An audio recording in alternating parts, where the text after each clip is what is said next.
Hello and welcome to Reporters, the programme that brings you the very best stories from our correspondents around the world. This week we're heading to the heart of Australia, where a relatively untouched part of the Northern Territories has been invaded by artists and archaeologists trying to find out more about cave paintings which could hold the key to the past.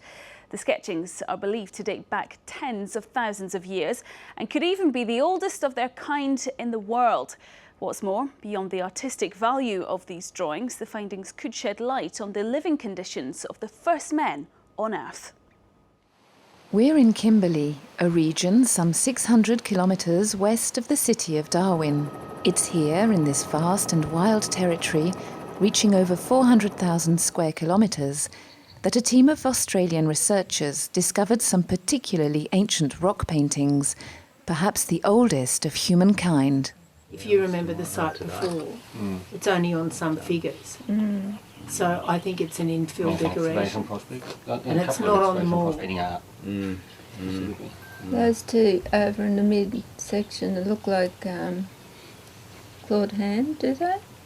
Hundreds of painted rock faces that scientists call panels have already been listed, showing different pictures. A myriad of animals which lived in the region, mysterious shapes, but also people who seem to be dancing.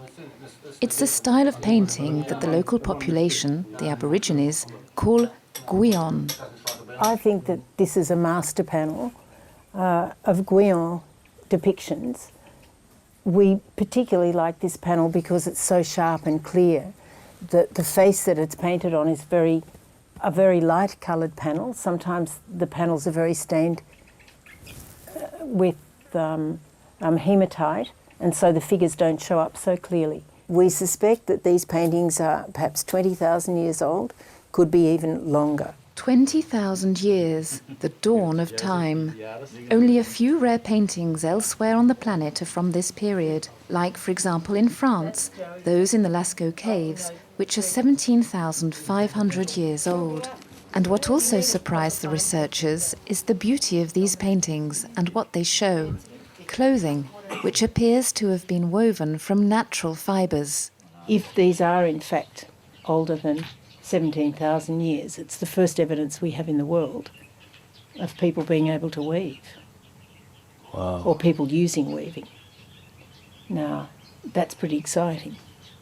My prediction would be that the oldest rock paintings will date to the initial occupation of this continent. Probably a little bit earlier than about 50,000, something of that order, 50,000 plus or minus a little bit. And the oldest paintings will be, rock paintings will be of that age as well, I'm sure. The first people that got here were artists. And I'm just starting to appreciate just how varied it is. Just, the one we saw yesterday, that figure with all the spear throws, quite extraordinary.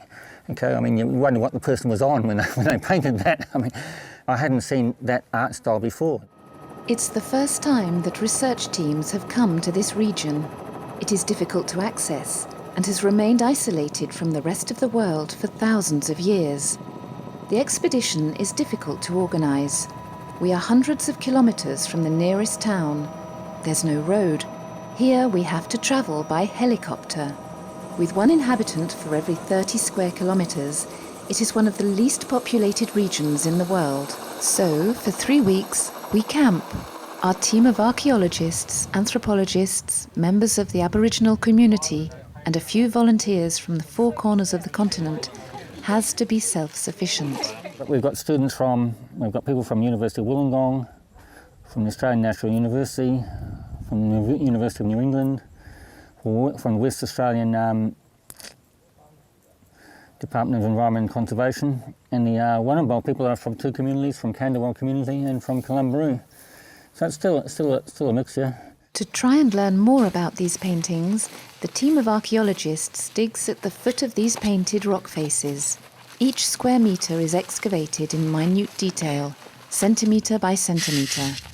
The earth is then brought to the surface, weighed and sifted. And here's where it gives away its secrets. Carved stone, animal remains and carbon. We have concrete proof that the site was regularly inhabited by humans for thousands of years. We have sort of an enclosure here of an escarpment And all around the escarpment there's a series of art sites. There's 3 major sites, but there's a lot of panels in between. So we've got a really dense concentration of art here, with a creek quite close by, and the Mitchell River is only about half a kilometre away to the west. Well, I think there'd be numerous reasons why there'd be a concentration. The first is because there's the available rock faces, but the second is that I think it'd be an area very rich in resources. So you would have shelter for people, places for the rock art, and the whole area would have been a very nice place to be. Several hundred Aborigines still live in this territory, so it makes sense that the representatives of the community are part of the team. They actively participate in the search for these ancestral paintings. When they're discovered, they reappropriate them, copy them, so as to pass them on to the rest of the community. I'm actually doing this Quean figures, and just sketching all these Quean figures, you know, as we see it, and so we can take it back, and this is the picture that I draw, because we don't want to lose our culture and our traditional painting, and so we teach our kids how to do all these things and to speak the language where our ancestors, you know, our old people, they teach us some language and all that. So we continue of doing our art. It's a unique phenomenon in the world. People have never stopped rock painting. It is still very present in the heart of the Aboriginal population today. This tradition has continued over the ages. The sheer variety, as well as the time depth of art in this area, and also the fact that you've got descendants from the artists still here, still doing art, still interested in the art, being re-inspired by the art. You can sort of see that they're getting inspired and looking at these paintings. It's exciting to be part of that. Okay, people rediscovering their cultural heritage. To solve the mystery of how old these paintings are, the scientists look for clues, for traces left by people who came here. It's the role of the American archaeologist, Mark Moore, a specialist in carved stone. Our particular role in the project is to try to develop a context for these paintings.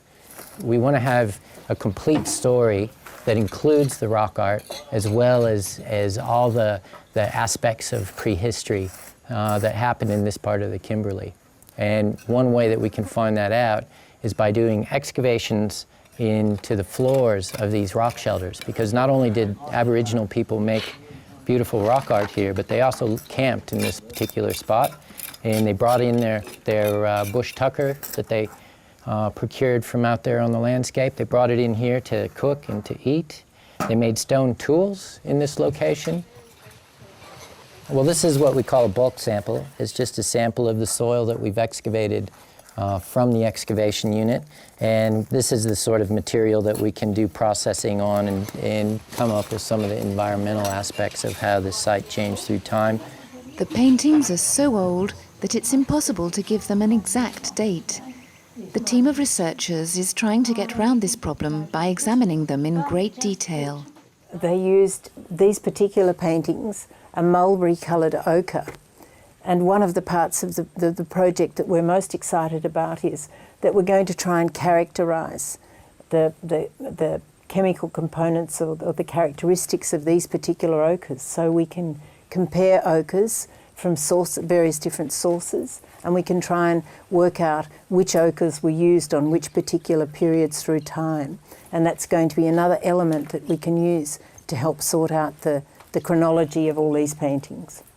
So you can see here where the actual ochre on the surface has come off. The stain remains. And this is why we believe the paintings could be very, very old. Carved stone, pigments, wasp nests, sediment, photos, drawings, all the clues that may help us solve the mystery of these rock paintings will be analysed in the following weeks in a laboratory in Sydney. Several months will be needed for us to understand more about these mysterious works of art, and probably more expeditions to cover this inaccessible and unknown territory. Well, that's it for this edition of Reporters. You can watch this story and all our other reports once again on our website. Just go to france24.com. That's france24.com. Until next time, bye-bye.